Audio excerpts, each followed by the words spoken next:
Gonna wait for some people to show up here before we get started, guys.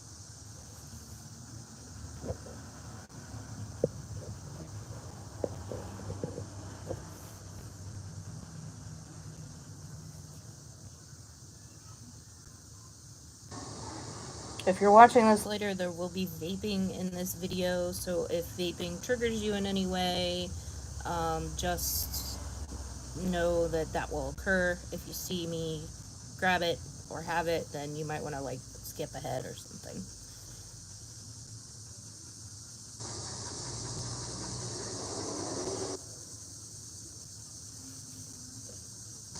Hello, welcome.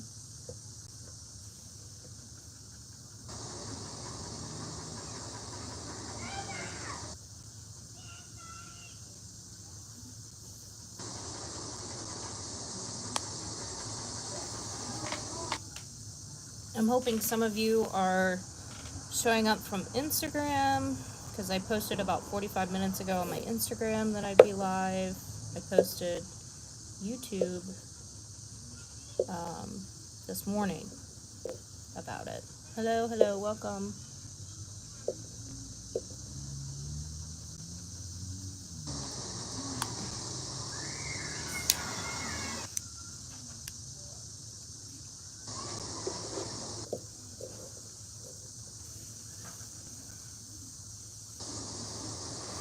Just waiting for some people to show up.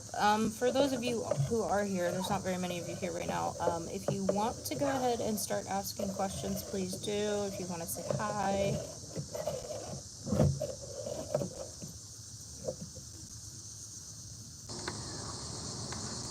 Hello, Bella. Hi, Wendy. Welcome.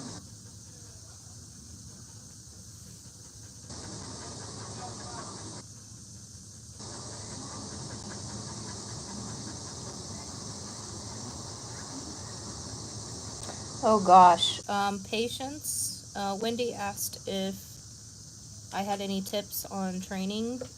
Patience, if you get frustrated, take a break. Dogs aren't perfect. They're not going to learn things sometimes as quickly as you want them to. Sometimes they pick up things very quickly. So just have a lot of patience and take a break if you need to. There's nothing wrong with that. Those are the two biggest tips I always give to people, because I'm on my... Sorry about the noise.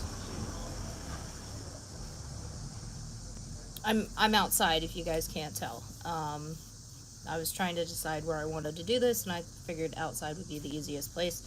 My front door is right here, so people probably will be coming in and out, just so you're aware. Most people know I'm doing a live video. Do I recommend using a prong? It depends on the dog. Phoebe, I've been very lucky. Earlier on in her training, we used one. And then I noticed that she wasn't really enjoying working that much with it on. So I thought, okay, let's try this. And she takes corrections very well with just a regular collar. I can just give her a light little tug and she knows, like, hey, oh, I should be doing this instead of this. I am not against any kind of training tool that is out there. Prongs, e-collars, I've used them all. I've not used them all on Phoebe, but yeah, I'm not against prongs. Just make sure it's properly fit and it fits snug. It doesn't have to be high and tight. It can be a little bit lower, because prong collars are designed to give even pressure all the way around the neck. So you don't have to have it super tight. I would not recommend it super tight, because then you're constantly giving your dog a correction with it being that tight. So it being a little bit looser, having maybe an extra, link on there or something is okay. Phoebe's doesn't fit high and tight up here. It fits around, kind of around the middle of her neck, and we have no issues. She doesn't need something like that. Again, it depends on the dog. So if you decide to use that tool, just make sure you're using it correctly.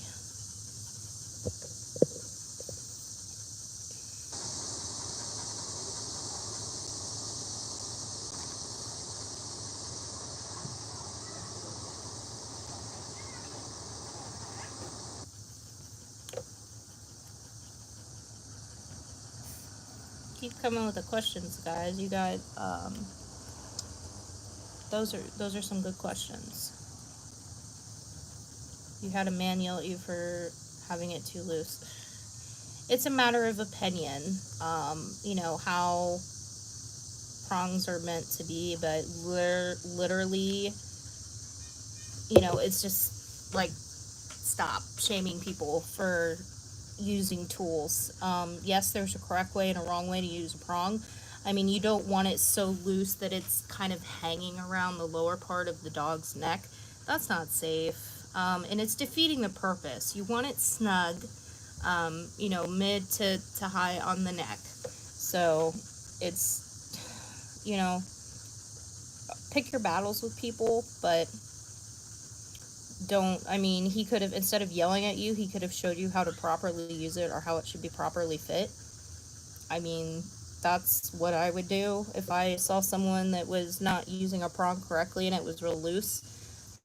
You know, I would take the time to stop them and be like, hey, that's actually a little dangerous. Do you mind if I show you how, you know, this should be fit? So, but yeah, I'm not against prongs. I'm not against e-collars. I'm not against training collars, or some people call them choke change.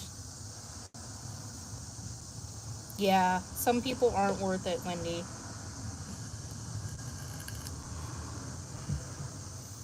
Hey, how's Laszlo doing? Miss you too.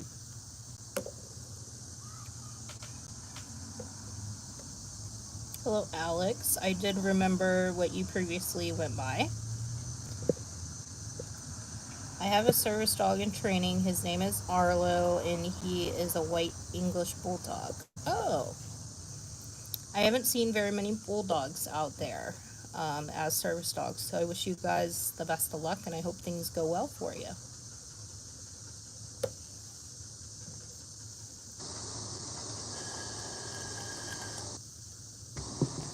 So questions, guys, as far as questions go, I'm pretty much an open book, and I'm going to be pretty honest with you. As long as the question is appropriate and I don't find it offensive, I'll probably go ahead and answer it. So you can ask questions about me, you can ask questions about Phoebe, you can ask questions about Luna, Rachel, who's my wife.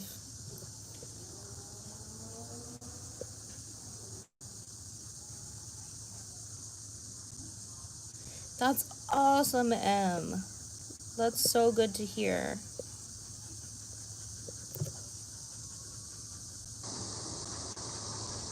Of course she does. Of course she does.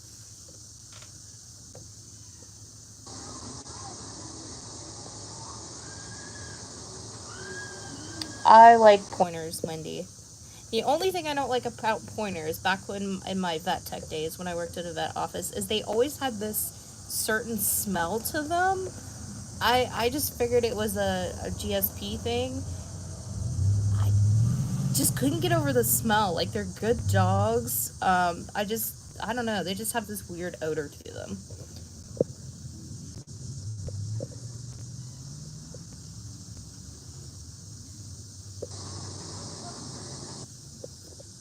Oh, Alex, that's gonna be tough training two dogs at once. I know there are people out there that tandem team. I follow someone on YouTube, Life with Lizzie. I don't know if you guys follow her. Maybe go check her out. She's pretty cool. She has a bully breed mix as her current service dog, and then she just got a German Shepherd.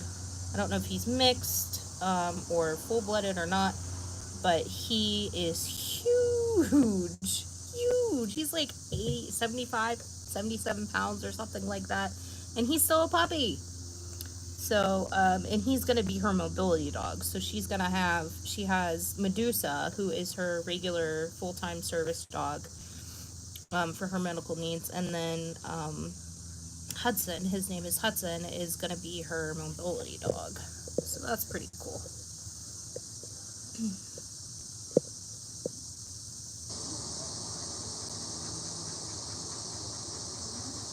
Doberman.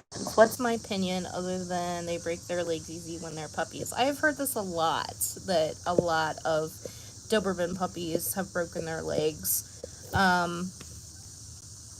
I love Dobies. I think they're great dogs. They're beautiful. I love, um, watching them. I have a friend on Facebook and she shows two of her dogs, and one is a Doberman, and I absolutely love it. My trainer's retired service dog is a Doberman, and he is the sweetest dog. Sweetest dog. So I absolutely love him. I love Dobermans. They're great.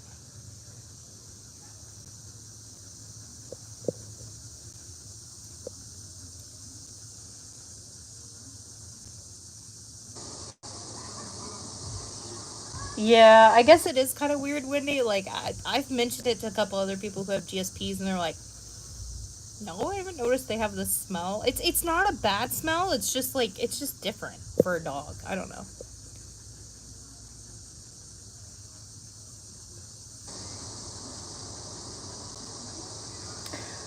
Alex, Lizzie is she's younger and she's going through a lot in life. So yeah, she's pretty protective of Medusa. I can't blame her. Medusa's her first service dog. I was very protective of Luna. I'm very protective of Phoebe too. I'm not like overly protective, like, you know. But yeah, she's protective of herself, and I mean, she's kind of blown up on YouTube, so. Oh my goodness. That's scary, Wendy. Yeah, with the right training, any dog can be a great dog. If you, there's a lot of people out there that get dogs just to have dogs and they don't really do any kind of training with them except, sit and lay down. And that's about it.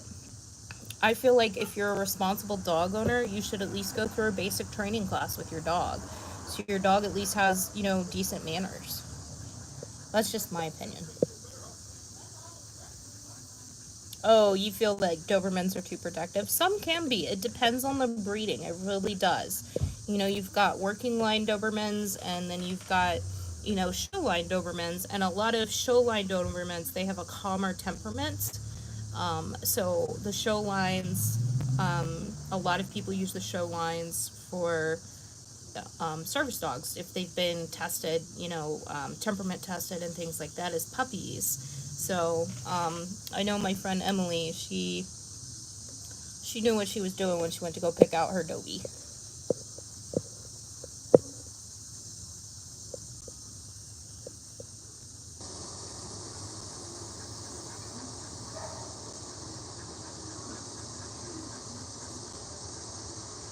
You guys are asking some great questions. Keep them coming.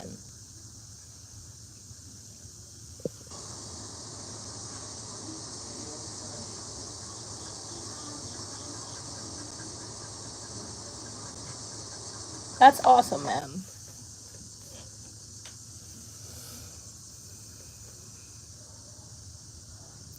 Wendy, it sounds like they have him as like almost like a protection dog, like they want him to protect the property, so he probably wasn't socialized or anything like that. Which, people have a right to do that, but I just think it's wrong. I mean, you can have your dog protect your property and the dog still have manners.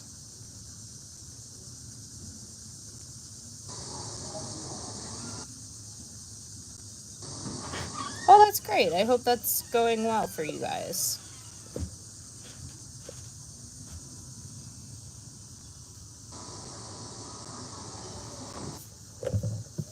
Hey, what are you doing? What are you doing? Come here.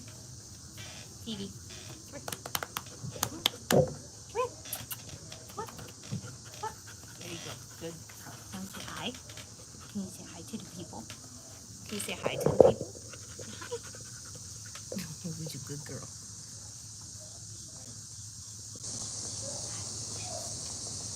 My baby. She's getting huge, guys. She's getting huge.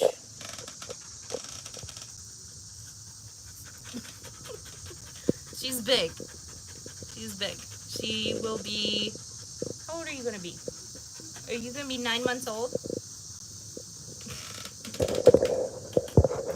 She's going to be 9 months old on the 3rd.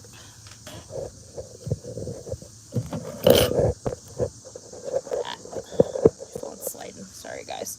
Sorry about the sound, too. I know it goes in and out. My phone microphone is broken. I dropped it without the case one time, and it hasn't worked since, and I don't have the money to go get another phone yet.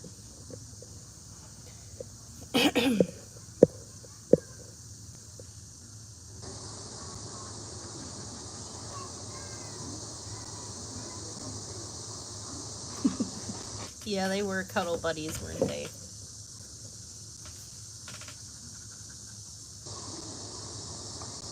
So does anybody have any questions about, like, ooh, this is leaking. Does anybody have any questions about, like, service dog laws or anything like that? I don't know state specific. I know the ADA pretty well. And I also, if you're in Ohio, I know my Ohio laws pretty well.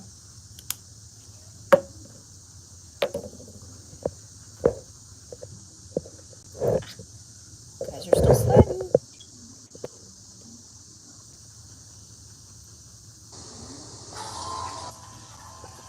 Male versus female dog for service dog work. I think either are great. I have the first prospect I had was a German Shepherd puppy. I didn't know anything. I was 29. I'm 32 now. And I didn't know anything. I went to a pet store to get this dog. Shame on me. I know. Shame. And, you know, followed a temperament test that I had fell online. What I didn't know and what they didn't tell me was that the dog was so calm and chill because he had just been played with for 2 hours by a group of kids. So I thought this was great. This dog is so chill. I'm gonna go ahead and we took him home. 2 days later, you know, his personality was really coming out and stuff, and he decided he was going to go after my male Chihuahua. Like, this is a puppy he was about 12 weeks old, and he full on was going to try to attack my male Chihuahua, not play fight, not anything like that, at 12 weeks old. So I was like, oh, nope. So that really upset me, and we had to take him back to the vet store, sadly. So he didn't work out. That was the only male that I had. I love male dogs. I had male dogs for the longest time. Welcome back, Alex. But I don't know. I've only had females that work. I know people who have male dogs, and their male dogs are absolutely great. Like Little Bear, he was great. In Canada, we need certification. It's a doctor's note. Will these suffice when visiting the U.S.? I know that down there, people can't ask you for proof. Correct, Michelle. They cannot ask you for any kind of proof. As far as a business goes or hotel, you know, things like that, they can't ask you for proof. If you decide to show them something, that's completely up to you.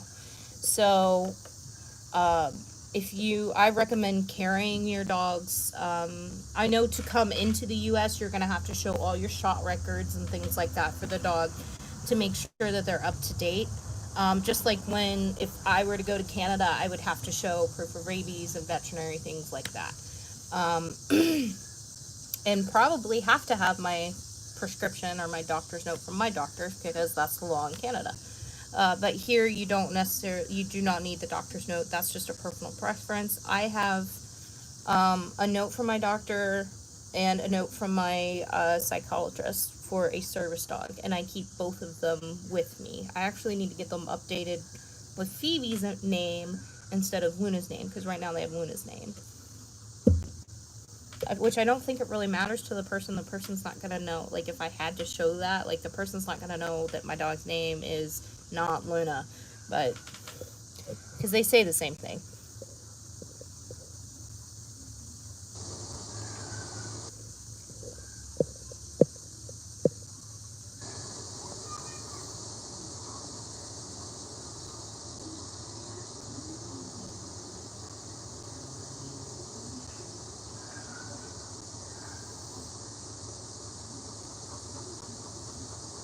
Oh, no, we didn't care about that at all. He's a little dog, he has little legs. It's okay. We didn't have a problem with it at all.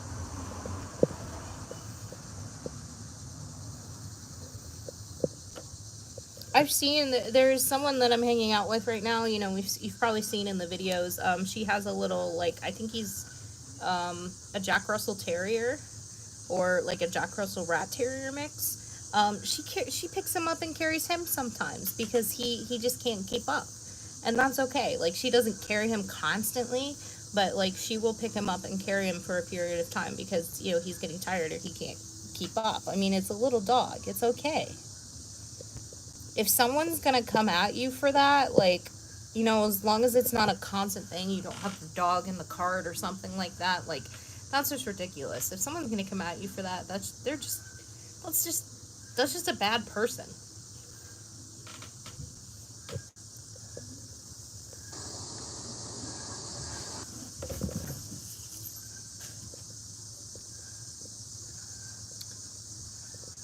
I'm sorry, Alex. I'm sorry to hear that.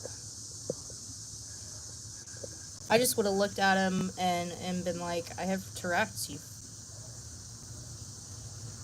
What's your problem?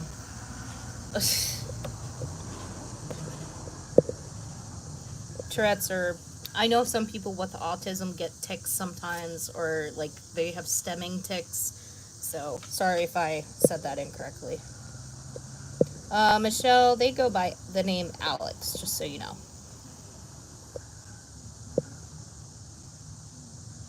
Thanks for hanging out, Wendy.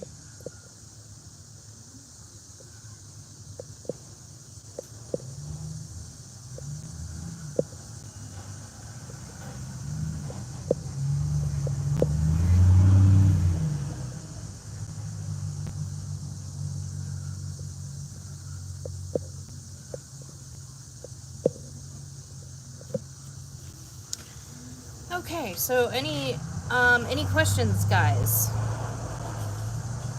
Hi, Michael.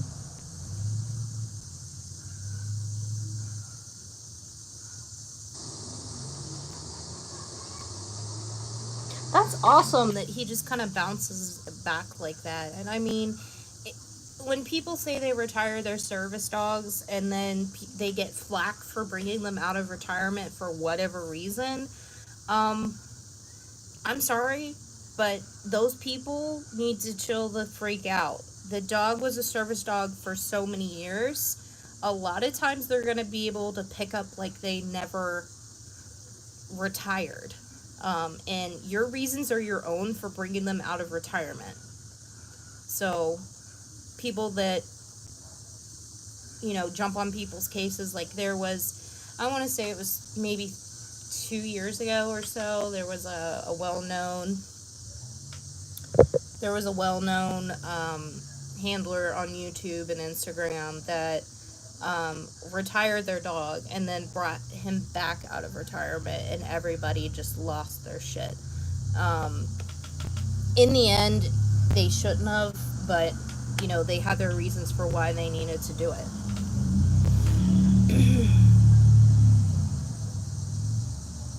What do you do when you see a fake service dog? Walk the other direction. Um, if you're able to, walk the other direction. I know I recently put out a video where I was at a flea market and there were a bunch of dogs in there. I'm not kidding you. I saw 6 to 8 dogs that day. We stayed away from most of them if we were able to see them. The little Chihuahua, I literally was filming Phoebe and like watching her, so I didn't see it until it was literally walking like right up on us. Luckily the dog was well behaved and wasn't like barking at anybody, so the only reason I know it was not a legitimate service dog was because the handler I was with knew those people and has had issues with them in the past. So Um, yeah, but I tend to go the other direction.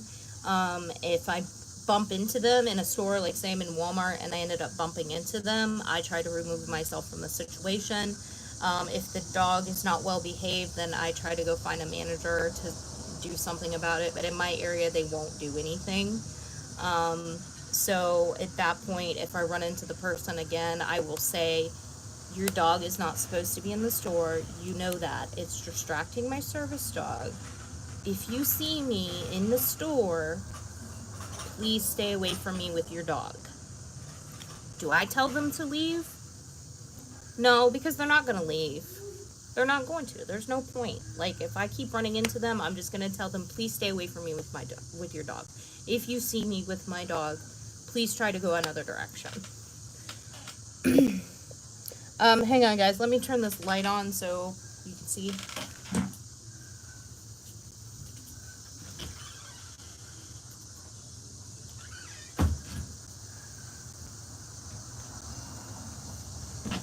Okay. There. I'll try to block the light out with my head. Good questions, guys.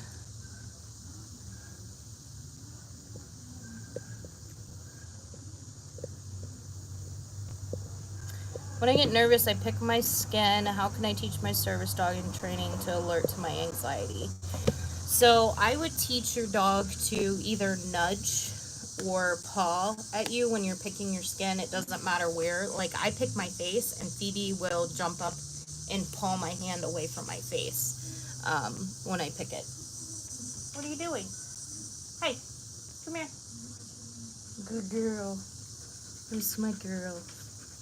That's my girl. So, to give you an idea on how big Phoebe is, her head comes up to my hip, about my waist area now. She's going through a growth spurt right now, which is great. This is probably going to be her last one. And she is also hitting her teenage phase. So, what that means is she's kind of being a little defiant with certain things, and she's not wanting to listen. It's completely normal for a dog to go through a teenage phase. So I'll take the teenage phase over the fear stage, let's just put it that way. And it's still possible for her to go through one of those too.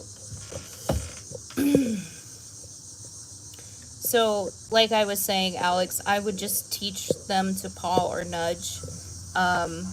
You know, do the action, well, I would teach them paw first. And then do the action near your leg where you want, like, say you pick your hand or your arm, hold that near your leg and tell them paw. And when they paw, then give them the treat. And just keep reinforcing that. My school allows emotional support animals. That is ridiculous. I am so sorry to hear that.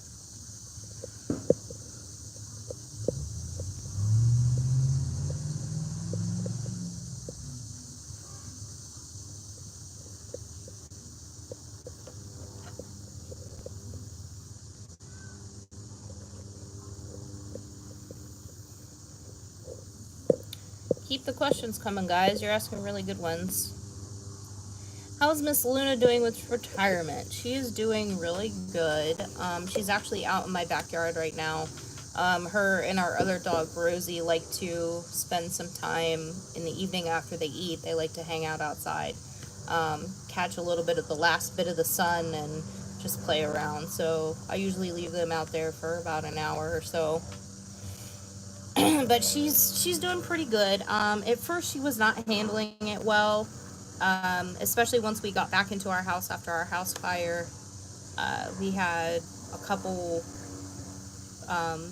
people move in with us, with addition to our already 2 roommates, to help them out for a while, and they have a dog. So, well, they had 2. One of the dogs was adopted by one of our roommates and is now a service dog in training. So, this is gonna sound crazy. We have 9 dogs here. 9. Yeah. 9.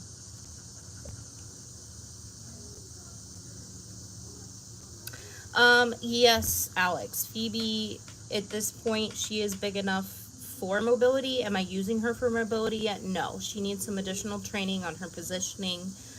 Some of it she does naturally, but I will be using her when she's old enough, and I'm going to have her pin hip done, which is basically x-rays of her hips, her elbows, and her knees. So once those, if those come back and those come back clear and that they are sound, then she will be doing mobility. Female dogs generally stop growing about a year to a year and 3 months.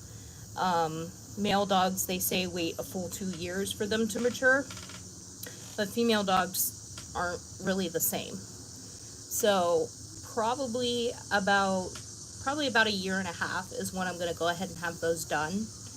And if that's the case, then I will start, using her. She's getting the training for it now, for positioning where she needs to be, her stance needs to be for brace, positioning on, my left side, positioning on my right side. So if I need to just hold on to, hold on at her withers. I don't think she's going to be quite tall enough for that. That's why I'll have a counterbalance handle. And I'll probably have a rigid one. I'm never going to use her for, on her harnesses, downward pressure. If I was going to do that, I would get a Bold Leads design harness. Those are the only ones I know that are out there that are cleared orthopedically and can be used to brace downward on a dog, all the time. If you... say you have cerebral palsy, but you're able to walk, but you need some assistance with balance, and when you take a step, you're going to push down a little bit on that harness. Phoebe won't be used like that. She'll be used for counterbalance if I'm getting up off the floor for bracing just to get up. And then she has a task where when I start to lose my balance, she comes around to... I'm going to teach her to come around to my right side so I can, so she can lean into me. She knows how to lean into me, she just doesn't do it on the right side right now. Hi, Bella. Do you have any I can't talk. Recommendations on something to attach to fridges that don't have handles for a pupper who gets you water out of the fridge? Pull tabs. There is Apollo's Paracord Apparel on Facebook.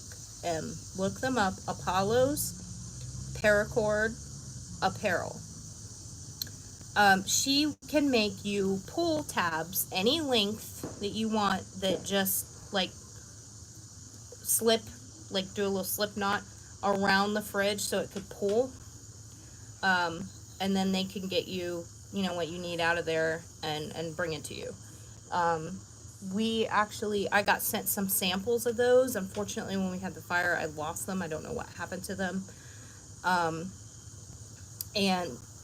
Caitlin actually taught Keeper to open up the fridge. So if that tab was probably still on our fridge, she would probably still be pulling the fridge open.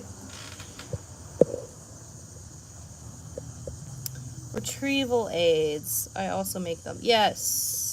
Bella is down there in Cincinnati by you, and she does make paracord stuff.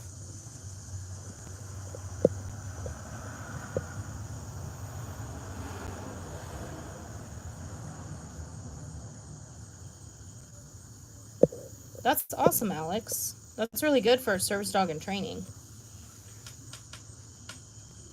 I'm surprised that your school is allowing a service dog in training to be at your school. Usually, most people that I know that have their dogs at school, they're already fully trained.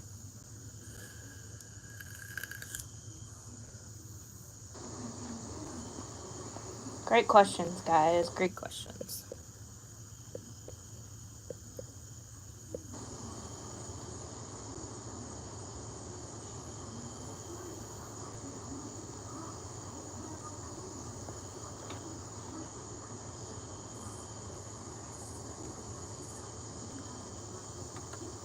Tips on teaching retrieval.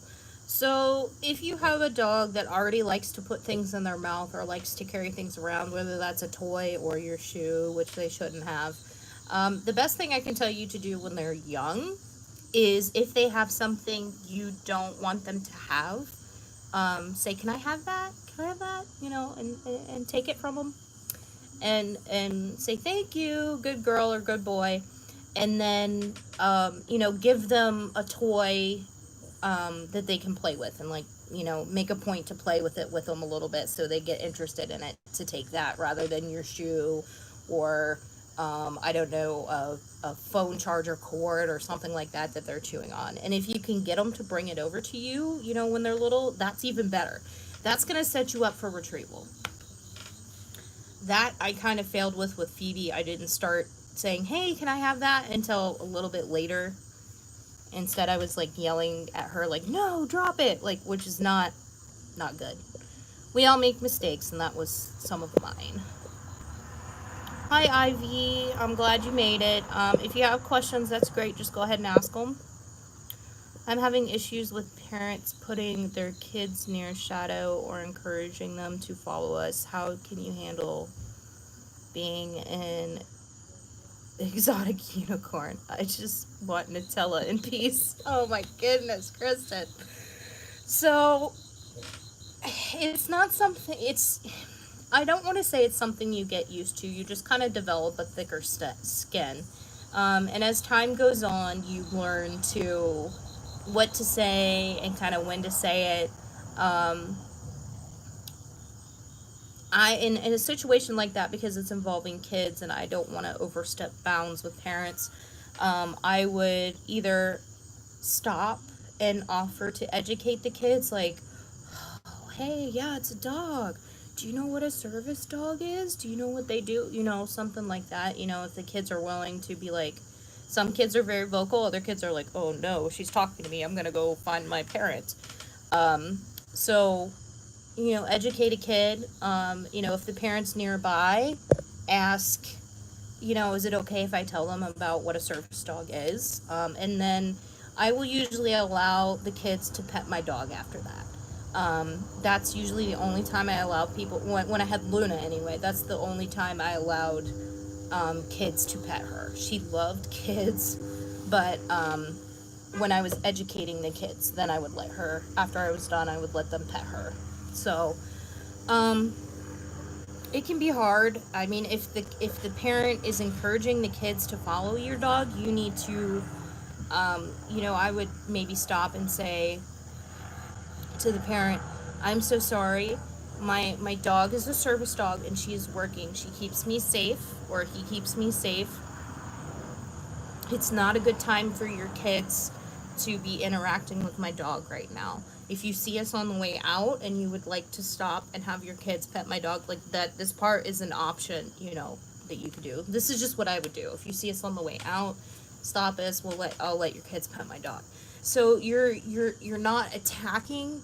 The key thing is to try not to be upset about it. As annoying as it is and upsetting as it can be, it's best to just try and be as friendly as possible, with them. A lot of times when I do things like that, the parent then turns around and says, "Oh no, come on kids," or whatever. And then like, "I'm so sorry, I didn't know," or even though your dog is marked and they say, "I didn't know." So, I'm actually gonna switch sides here because you can't really see me. So let me come over here.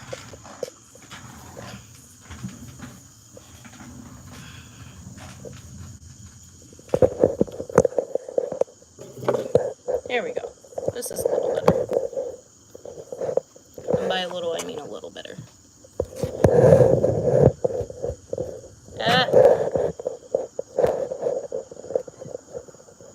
Well, I had the perfect setup over there. It's not gonna work. There. Okay. Probably see me a little bit better.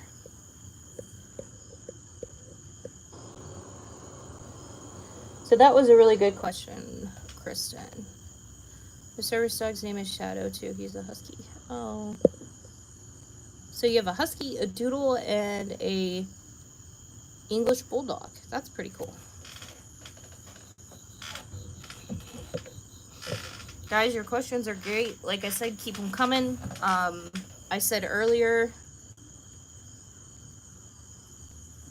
Well, I hope, Kristen, that you know what I said. You can kind of put it into your own words that you're comfortable with, and be able to kind of approach from that direction.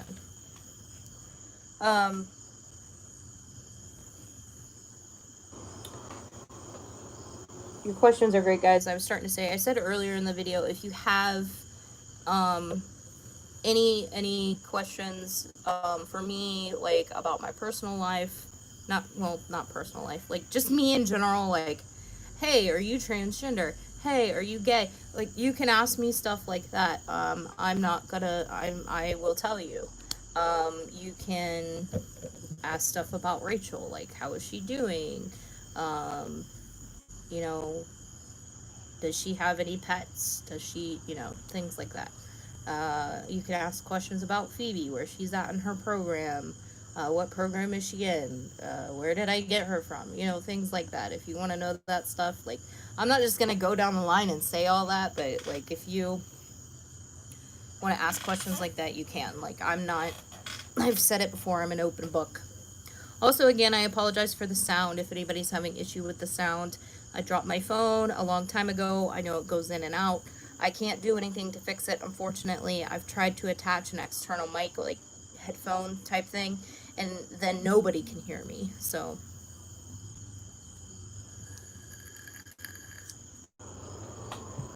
how do you teach adults, specifically kids, to leave your service dog alone, especially when your dog is starting to alert?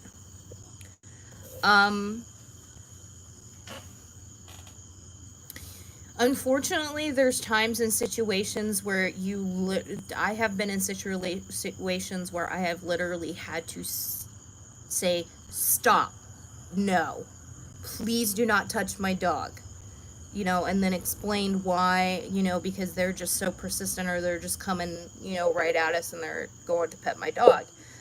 Sometimes you have to just, if you're able to, just say, stop, no, please do not pet my dog. Or stop, no, she's a service dog, or he's a service dog, please do not touch. Bye, Alex, thanks for hanging out.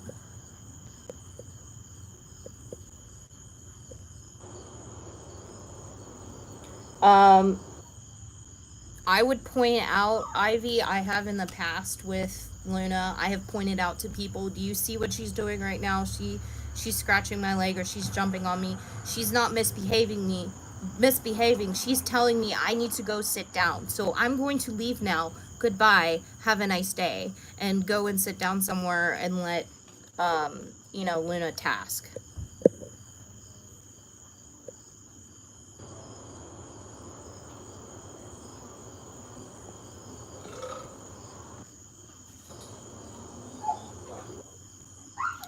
You've had male dogs. Do you reduce them, show their excitement? Laz has issues randomly being too happy.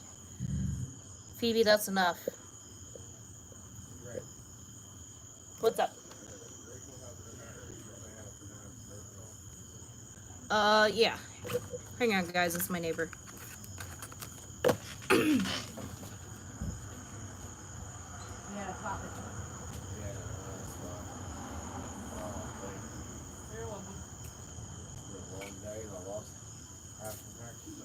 Oh, damn. That sucks. And I lost them somewhere out in the top between my boss's house and my car. And from there, which is in Pickering between, I lost them between there and Morrison, Cleveland. That sucks. Well, Hope you have a better night. You're welcome. You're welcome. Sorry, where was I? Randomly being too happy. Unfortunately, Laz is a bit too happy, and his breeder says it's normal. But I'm not.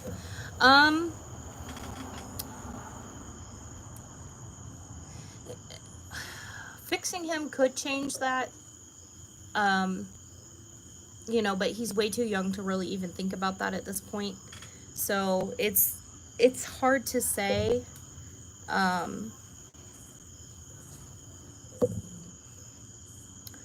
River is my only male dog. I did have a male Chihuahua previously to that. His name was Louie. And when I finally fixed Louie, I noticed a big change in him. He did calm down. He wasn't as excited about things. He didn't do this as much. River, once I had him fixed, he chilled way out. Way out. This didn't stop. But he chilled way out as far as like his excitement and going nuts. And I mean, someone would come in the house and he would just spin. I was like, oh my God. Or just, it was more of excitement, like dash one place, dash another place, dash another place. Like he was excited like that.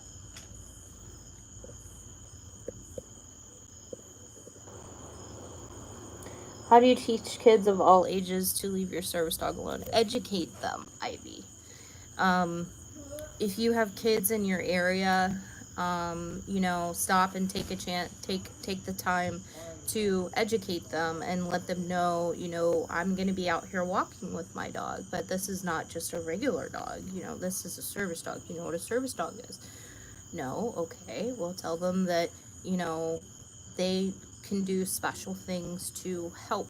Like, you know, you could say, he scratches my leg with his paw and lets me know I'm gonna have a seizure. Do you know what a seizure is? You don't know what a seizure is? Okay, well then explain, you know, like what a seizure is or something, you know, just examples like that, but keep it kind of simple that they can understand, something that they can understand.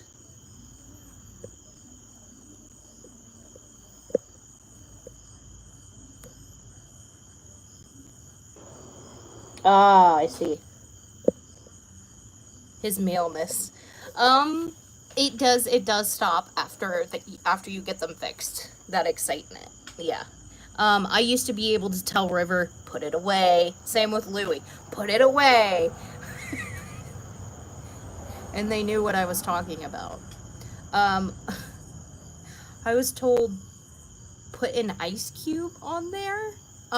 No, I'm sorry, but human males, when they're cold or it's cold or they walk out into the cold, it gets a little happy. It gets a little excited.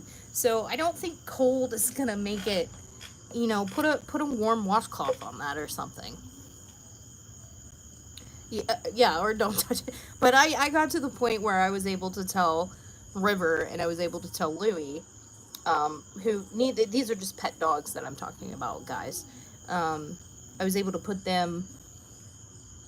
tell them to put it away. Like, I could just look at them and I'm like, put it away. Put it away. And they would, slowly, it would go away.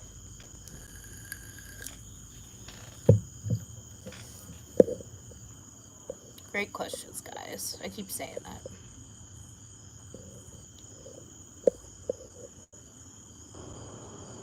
And Ivy, I know, you know, you live with your mom at least. You can always see if your mom is willing to, you know, educate kids in the area, you know, take the time to talk to them or something like that.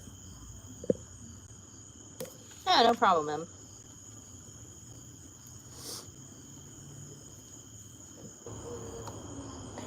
So if you guys are watching, what have you been thinking about, you know, the videos that I've put out? They're not as good quality as some of the videos I've done in the past. You know, I'm trying to work on that because I know I had some pretty decent videos in the past with like different shots from different angles and things like that were really kind of cool, and these are all just kind of like the same angle, boring. To me, they're boring, but apparently it's stuff you guys want to see. What's your favorite gear maker? Both capes, vests, and mobility. So,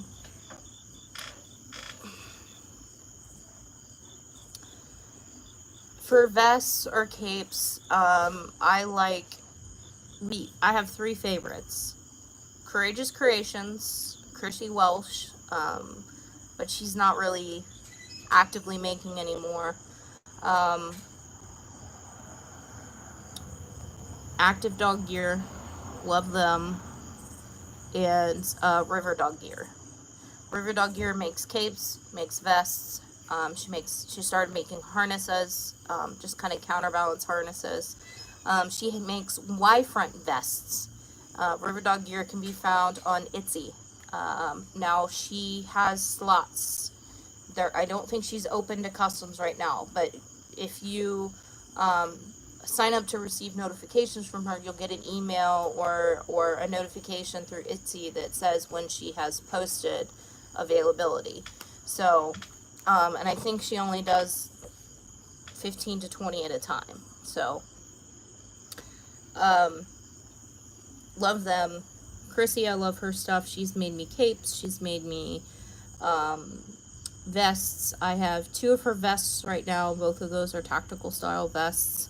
One's a unicorn, rainbow unicorn one. I got that secondhand from somebody who had her make it.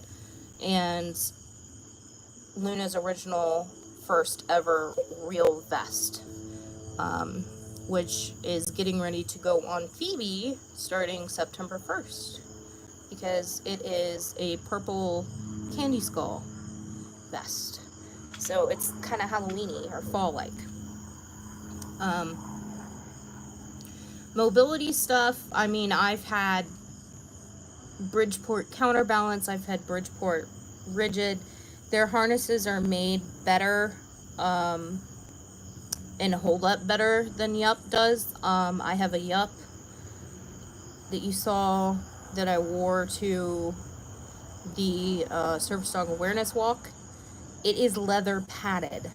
So if you are going to get a harness from Yup, get a leather padded harness. Don't get the fleece, don't get the lambskin or whatever it is.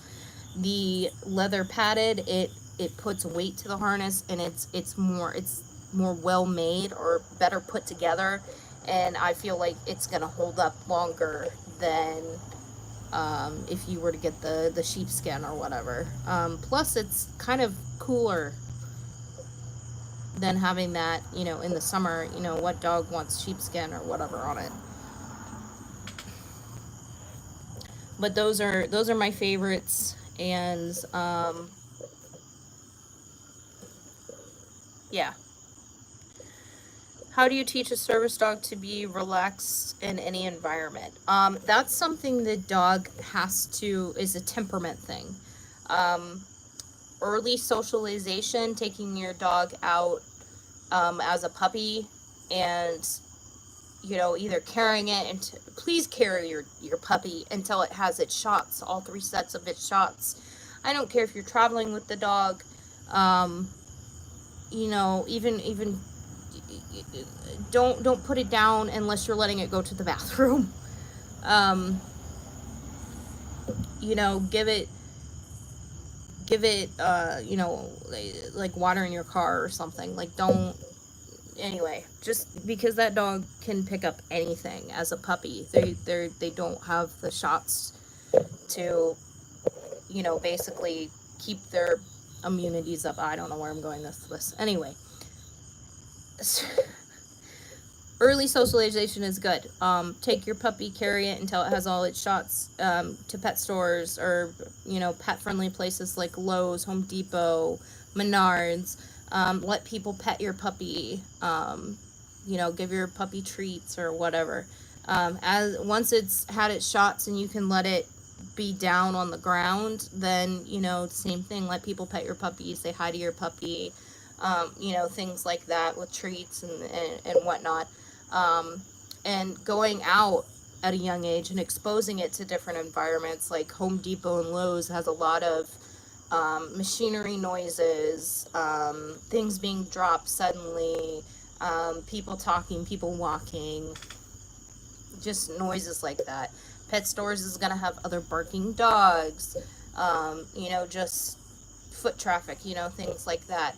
Um, sit outside, sit outside places, outside of these stores in parking lots, and let your dog hear the sound of the cars, or play the sound of cars, you know, heavy traffic on your TV or something for your dog. Same with firework noises, to desensitize them to it and slowly turn the volume up. Construction noises, city noises, things like that. Take your dog for a walk in a busy street, or not in a busy street, but like in a, you know, go to the inner city and, you know, park somewhere and just take your dog for a walk, up and down, you know, a main city area. Like here in Columbus, I would go to the short north and take Phoebe for a walk, to get her used to city noises and the city environment. I live in the city, but I live on the outskirts of the city. So early socialization is key to have them relaxed in different types of environments. I'm hopefully going to a convention in 2021. My girl shout out was great on everything, but what would be your number one for carrying a convention other than you? For carrying to a convention. I've been to conventions with Luna. Well, actually, one convention, and it actually wasn't too far from our house, so I didn't really have to take a lot of stuff with me. But you know, you want to take. I would take a container to put water in, to carry either a water bottle or, you know, something to put water in for your dog to give throughout the day. Have your collapsible bowl. Make sure you have any medication you will need. Make a separate bag if you have to bring your PRN meds or your meds you might need randomly. Um, Expose your dog to cosplay type things early if you can, if you're a convention goer.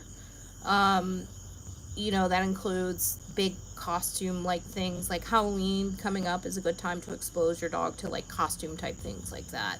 Masks, you know, stuff that might spook them. Um,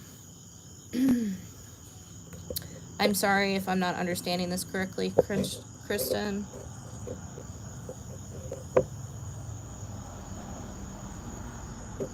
Number one for carrying to a convention, other than the usual bill. Oh, like what you should take to the convention.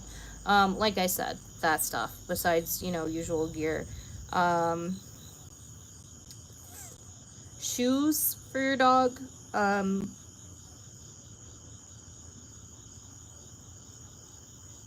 I don't know. You come across sometimes different, you know, if you have to walk between buildings depending on where you're going.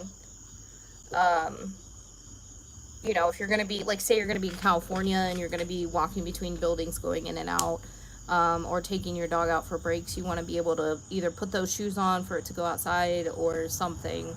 Because you never know what you're going to come across. You know, little jewels and things fall off of people's costumes and can hurt your dog's foot. So just as a precautionary, I think I had shoes, part of the time I had shoes on Luna at our convention we went to. Um,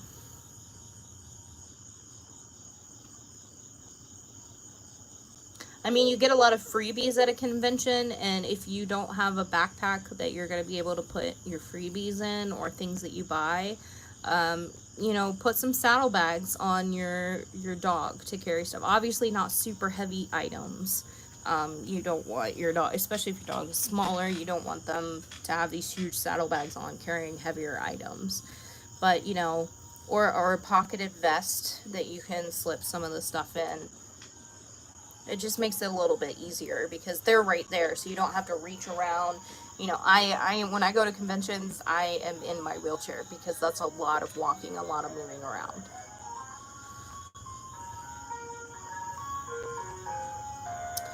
Uh, yes, I know it's like 9 o'clock at night and there's an ice cream truck. It's creepy. Every night he comes through here.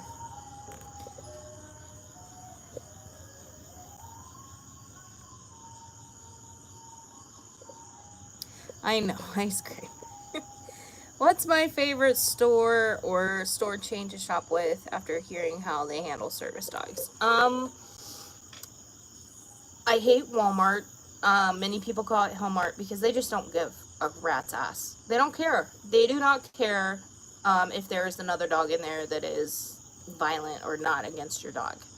So I don't like Walmart. Target, on the other hand, Target is great. My local Targets, if there's a dog in there, you can tell the manager or a team member, and they will address it and ask them to be removed if they're being disruptive. Yay, go Target.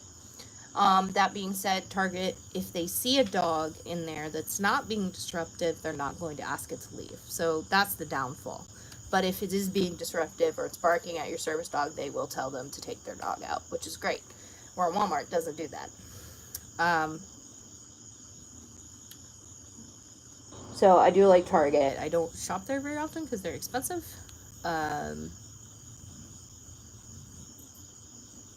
I've not really had any issues with the big main chain stores. Meijer, I've never had a problem going into Meijer.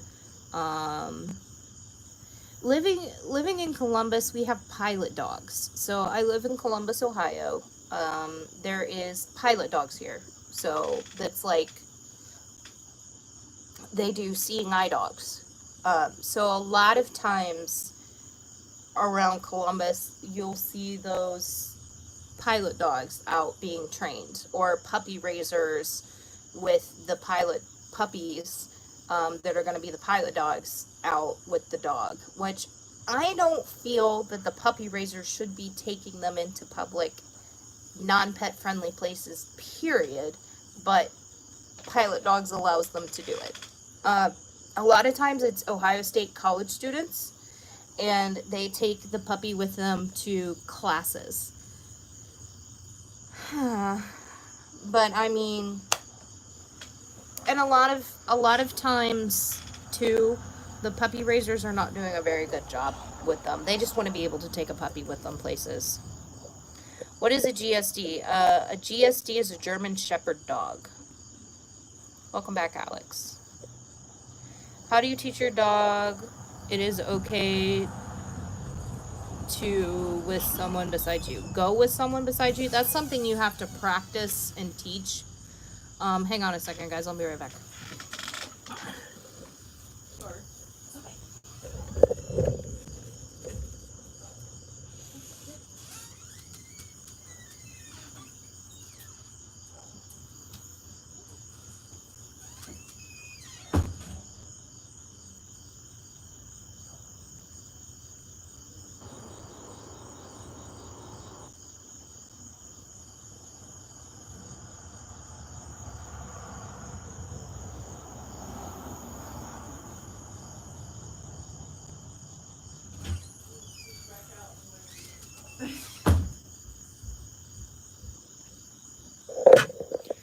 Okay, guys, I gotta go take care of some stuff upstairs.